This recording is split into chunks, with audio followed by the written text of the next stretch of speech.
नमस्कार, मी साटम. तुम्हाला असं वाटत नाही का की 2025 या वर्षाला युनायटेड नेशननी इंटरनॅशनल रिजिम चेंज इयर किंवा आंतरराष्ट्रीय तख्तापालट वर्ष म्हणून घोषित केलं गेलं पाहिजे?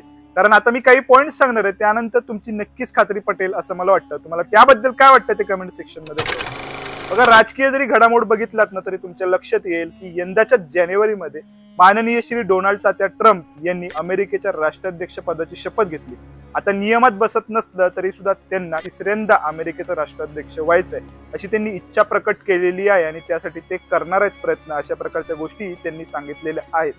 त्याचबरोबर सिरिया आणि बुर्किना फासो मध्ये झालेला तख्तापालट याबद्दल तुम्हाला माहिती असेल. त्याच वर्षामध्ये India versus Pakistan cricket match बद्दल बोलत नाहीये आणि मी एशिया कपच्या मॅचेस बद्दल कुठलीही कमेंट करणार नाहीये, पण इंडिया वर्सेस पाकिस्तानचं युद्ध नक्की काय आणि कसं असू शकतं याबद्दलची थोडीशी आयडिया ह्याच वर्षामध्ये आपल्याला मिळाली. Hashtag operation Sindhu. अहो, एवढंच काय, जर तुम्ही खेळाच्या बाबतीत जरी नोटीस केलं ना तर तुमच्या लक्षात येईल की आरसीबीचा इसाल कप नाम दे पासूनचा इसाल कप नाम दू पर्यंतचा प्रवास स्टॅम्पेड बद्दल नो कमेंट. आपला एक भारतीय आहे चेस मध्ये आपलं राज्य प्रस्थापित केलं याबद्दल तर तुम्हाला माहितीच असेल. Hashtag D Gukesh. आणि हो, अजून एक आनंदाची बाब म्हणजे अख्खं जग भालाफेकच्या स्पर्धेसाठी भारतामध्ये येणार आहे. 5 जुलै 2025 पासून नीरज चोप्रा क्लासिक स्पर्धा भारतामध्ये सुरुवात होणार आहे. त्याचबरोबर तुम्ही सांस्कृतिक गोष्टींबद्दल सुद्धा नोटीस केलात ना तुमच्या लक्षात येईल की यंदा जगन्नाथ रथ काही काळासाठी रथ यात्रेमध्ये थांबला होता. आणि हो, मी काही स्थानिक गोष्टी सुद्धा नोटीस केल्या आहेत. त्यापैकी एक एक्झाम्पल सांगायचं झालं तर जवळपास 30 वर्षांनंतर करियोडच्या राजाला एक नवीन अध्यक्ष भेटला. आता तुम्ही मला सांगा, खरोखर या वर्षाला इंटरनॅशनल रिजिम चेंज इयर किंवा आंतरराष्ट्रीय तख्तापालट वर्ष म्हणून घोषित करायचं की नाही त्याबद्दलच. आणि तुम्हाला माहिती असेलच, श्रीमती मंजू देवी फुलेरा ग्रामपंचायतच्या प्रधानजी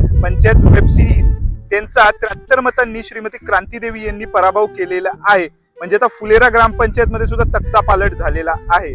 बाकी आता 2025 ला व्हॉट नेक्स्ट असं विचारायची वेळ आलेली आहे. तसं आपण प्रेडिक्ट सुद्धा करू शकतो काही गोष्टी. बाकी तुम्हाला एकंदरीत 2025 बद्दल काय वाटतं ते कमेंट सेक्शन मध्ये कळवा. आणि मी जे प्रपोजल टाकलेलं आहे ते एक्सेप्ट होईल की नाही त्याबद्दल सुद्धा कळवा. आणि तुम्हाला त्याबद्दल काय वाटतं ते सुद्धा कमेंट सेक्शन मध्ये कळवायला बिलकुल विसरू नका. आणि हर हर महादेव.